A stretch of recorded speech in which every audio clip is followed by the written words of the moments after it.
I went to the library and I found some rainbow magic fairy books. I thought they looked fun. This is Cherry the Cake Fairy by Daisy Meadows.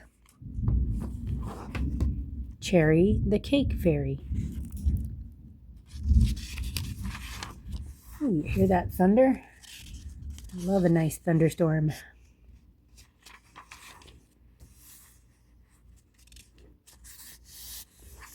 A very special party invitation.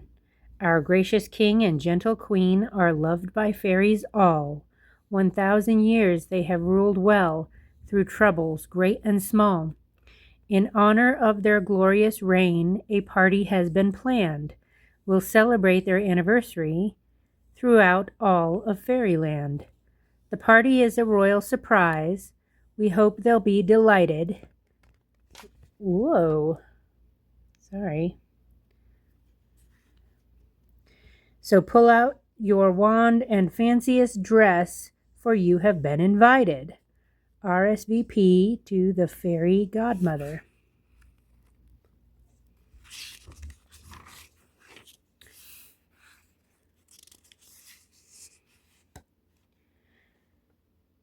A birthday surprise.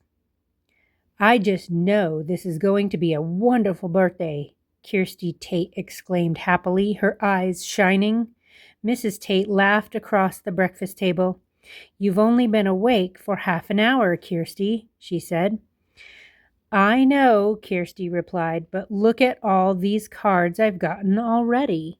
Plus, there's my party this afternoon, and best of all, Rachel's here for a whole week. She grinned at her best friend, Rachel Walker, who was sitting next to her. The two girls were spending spring break together. They had met on a vacation to Rainspell Island, and since then they had shared all kinds of magical adventures. First, they had helped all 7 of the Rainbow Fairies return to Fairyland. Then they helped the Weather Fairies stop wicked Jack Frost from causing weather chaos, and that was just the beginning of their fairy fun. The girls finished their breakfast and went to get dressed. Rachel was halfway up the stairs behind Kirsty when she noticed another envelope coming through the mail slot. She ran to get it. It was a beautiful, sparkly gold envelope, and it felt heavy in her hand. She glanced curiously at the front and then gasped in surprise. Miss Kirsty Tate and Miss Rachel Walker, read the beautiful, loopy handwriting. Rachel blinked. A card for Kirsty and for her? But it wouldn't be her birthday for another 3 months. Rachel raced up the stairs 2 at a time, thinking about the card. She didn't recognize the handwriting, so it couldn't be from her mom or dad. But who else knew that she was staying with Kirsty? Look, cried Rachel, bursting into Kirsty's bedroom. Another card, and it's for both of us. Kirsty took the envelope and gently turned it over, running her fingers around the red wax seal on the back. You open it, she said, passing the letter back to Rachel and smiling. I've gotten lots of cards this morning. Rachel's fingers trembled with excitement as she carefully broke the wax seal. As soon as the envelope was opened, glittering clouds of fairy dust floated into the air, followed by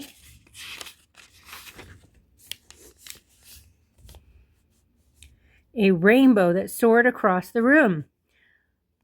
Both girls stared, their mouths wide open. Riding on top of the rainbow as if he were surfing on a wave was Bertram, the frog footman from Fairyland. Rachel and Kirsty had met him on their earlier fairy adventures, but they hadn't expected to see him again in Kirsty's bedroom. Bertram hopped off the rainbow onto Kirsty's dresser and took a grand bow. He wore a red vest and carried a gold bugle. Kirsty grabbed Rachel's hand and squeezed it. She couldn't help wondering if this would be the start of another magical quest.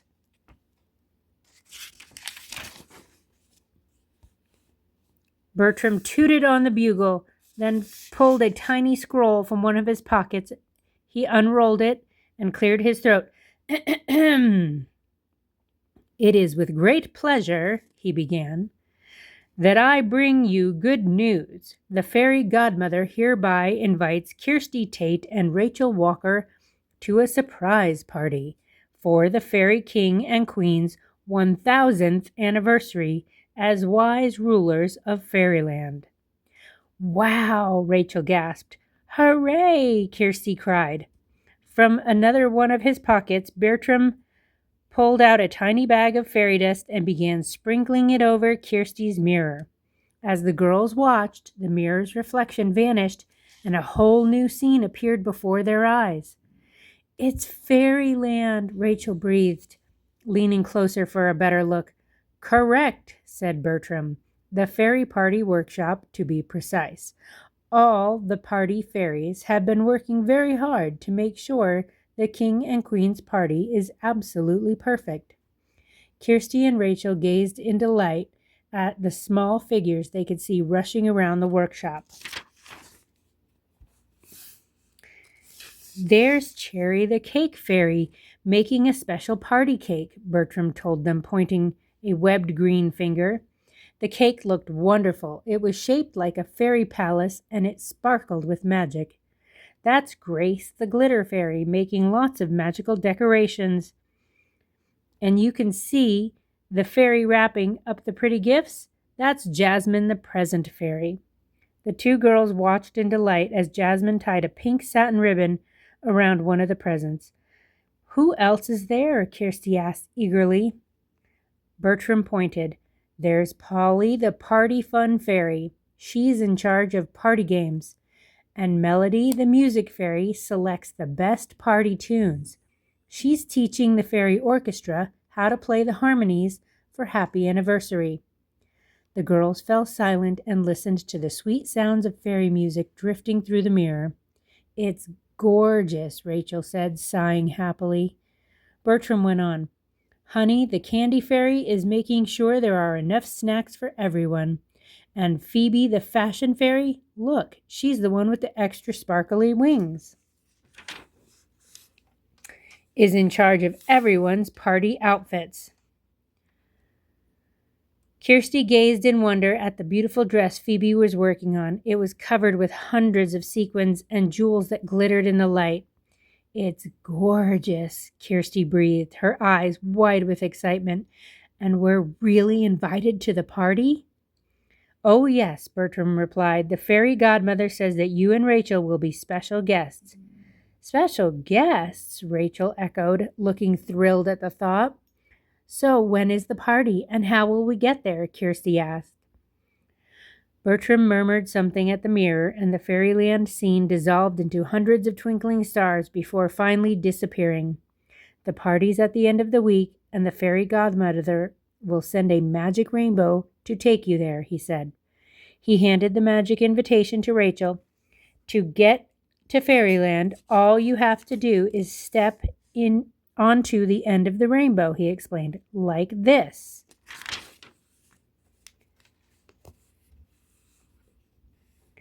Kirsty and Rachel watched as Bertram placed one froggy foot, then another, onto the colorful rainbow that floated in the air, and then whoosh, with a shower of golden fairy dust, he was gone.